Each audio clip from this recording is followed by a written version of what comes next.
بخاری شریف میں تجارت کے حوالے سے باب چل رہا ہے، اگر بندہ تجارت بھی کرے اور ساتھ دین کا کام بھی کرے، اجرت لیے بغیر رہنمائی فرما دیجیے۔ یہ اجرت لیے بغیر میرے لیے لکھا ہے کہ بغیر اجرت لیے آپ رہنمائی فرما دیں۔ انشاءاللہ میں بغیر اجرت لیے ہی بتاؤں گا۔ بخاری بھی بغیر اجرت لیے پڑھاتا ہوں الحمدللہ۔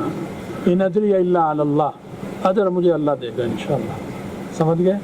بالکل کر سکتے ہو بھائی، دین کی خدمت بھی کرو، تجارت بھی کرو۔ یہ تو میں سبق میں بڑھا رہا ہوں، لڑکوں کو سمجھاتا ہوں، اور ہمارے سمجھانے کی برکت سے بہت سے طلبہ تجارت میں آئے ہوئے ہیں اور بڑے بڑے اچھے تجارت کر رہے ہیں، مضبوط۔ ایک طالب علم نے اس کے گاؤں میں، وہ کہتے تھے ہمارے ہاں عالم بناتے ہیں تو پھر کہتے ہیں کام نہیں کرنا ہے تو دنیا داری ہے، ہم نے تمہیں عالم بنایا ہے، تمہیں عالم بنایا اور تم نے دنیا کمانی شروع کر دی۔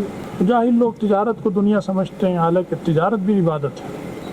تو ان میں سے ایک طالب علم نے مجھے بتایا کہ میں نے گاؤں سے، مجھے وہ کرنے نہیں دے رہے تھے رشتہ دار، کرتا تو مذاق اڑاتے، مجھ سے نہ کوئی لیتا نہ دیتا، تو میں گاؤں سے دور گیا، میں نے پاپڑ بیچے ہیں، وہ لمبا سا ٹوکرا ہوتا ہے نا، اونچا پیچھے لیتے ہیں، اس میں پاپڑ بڑے بڑے رکھے ہوتے ہیں، کھاتے ہیں، وہ میں بیچتا ہوں۔ میں نے اسے شاباش دی، میں نے کہا ہاتھ کی کمائی، یہ تعریف آئی ہے، نبیوں نے تعریف کی۔ ایک نے کہا کہ میں نے دور جا کر وہاں نہیں بیچ کرنے دیا، میں نے غبارے بیچے، پھونک بھر کر غبارے رکھ کر بیچتا رہا۔